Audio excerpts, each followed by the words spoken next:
Pinagaling ang sakit sa balat ni Naaman. Ikalimang kabanata. Iginagalang ng hari ng Aram si Naaman na pinuno ng kanyang hukbo, dahil pinagtagumpay ng Panginoon ang Aram sa pamamagitan niya. Matapang siyang sundalo, pero may malubhang sakit sa balat. Noong lumusob ang mga sundalo ng Aram sa Israel, may nabihag silang dalagita na naging alipin ng asawa ni Naaman. Isang araw, sinabi ng dalagita sa kanyang amo, "Kung makikipagkita lang ang amo ko na si Naaman sa propeta na nasa Samaria, pagagalingin siya nito sa sakit niya sa balat." Pumunta si Naaman sa hari at sinabi niya ang sinabi ng dalagita na mula sa Israel. Sinabi ng hari ng Aram, "Lumakad ka, dalhin mo ang sulat ko sa hari ng Israel." Kaya umalis si Naaman na may dalang regalo na 350 kilong pilak, 70 kilong ginto, at 10 pirasong damit. Ito ang mensahe ng sulat na dinala niya sa hari. "Ipinadala ko sa iyo si Naaman na aking lingkod, para pagalingin mo ang sakit niya sa balat." Nang mabasa ng hari ng Israel ang sulat, pinunit niya ang damit niya at sinabi, "Bakit ipinadala niya sa akin ang taong ito na may malubhang sakit sa balat para pagalingin? Diyos ba ako? May kapangyarihan ba ako para pumatay at bumuhay? Gumagawa lang siya ng paraan para makipag-away." Nang malaman ni Eliseo na lingkod ng Diyos ang nangyari, nagpadala siya ng ganitong mensahe sa hari, "Bakit mo pinunit ang damit mo? Papuntahin mo sa akin ang taong iyan, para malaman niya na may propeta sa Israel." Kaya umalis si Naaman sakay ng mga kabayo at karwahe niya, at huminto sa pintuan ng bahay ni Eliseo. Nagsugo si Eliseo ng mensahero para sabihin kay Naaman na pumunta siya sa ilog ng Jordan. Lumubog doon ng 7 beses at gagaling siya. Pero nagalit si Naaman at umalis ng padabog.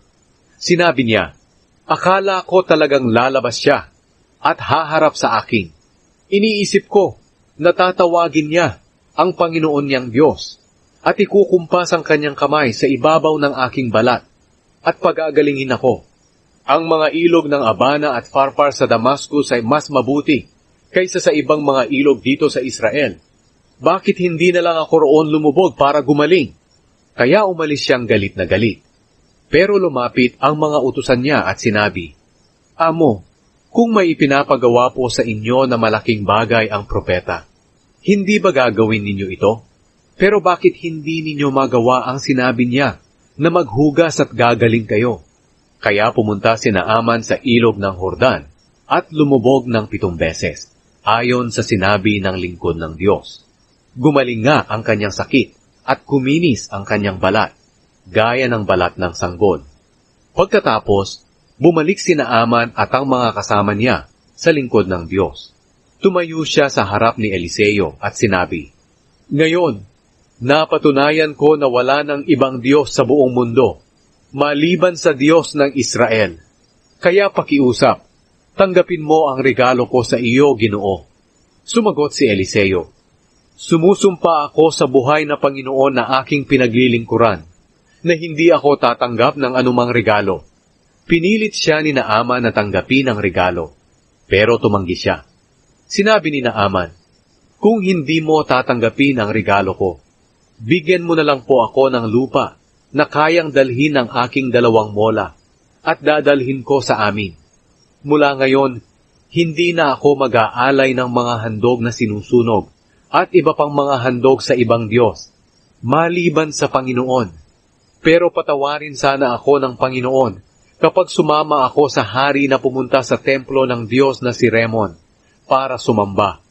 Dapat lang nagawin ko ito bilang opisyal ng hari.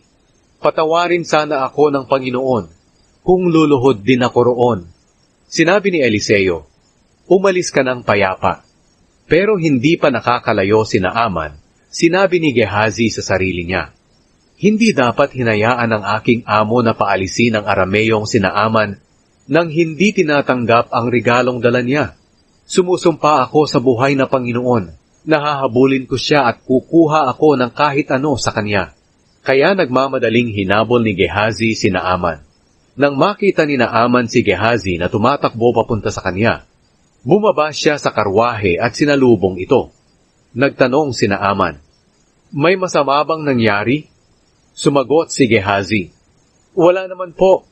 Isinugo po ako ng aking amo para sabihin sa inyo na may dumating na 2 binatang propeta mula sa kaburulan ng Efraim. Pakibigyan ninyo sila ng 35 kilong pilak at 2 pirasong damit." Sinabi ni Naaman, "Oo, narito ang 70 kilong pilak." At pinilit niya si Gehazi na tanggapin iyon. Ipinasok ni Naaman ang pilak sa 2 sisidlan, kasama ang 2 pirasong damit. Ibinigay ito sa 2 niyang lingkod at dinala kay Gehazi. Pagdating ng mga lingkod sa bundok, kinuha ni Gehazi ang 2 sisidlan at pinabalik sila. Pagkatapos, dinala niya iyon sa bahay niya at itinago. Nang pumunta siya kay Eliseo, tinanong siya nito, "Saan ka nanggaling, Gehazi?" Sumagot si Gehazi, "Wala po akong pinuntahan." Pero sinabi ni Eliseo, "Hindi mo ba alam na ang espiritu ko ay naroon nang bumaba si Naaman sa karwahe niya para salubungin ka? Hindi ito ang oras para tumanggap ng pera, damit, taniman ng ulibo, ubasan, mga baka, tupa, at mga utusan. Dahil sa ginawa mong ito, malilipat sa iyo ang malubhang sakit sa balat ni Naaman at sa mga lahi mo, magpakailanman."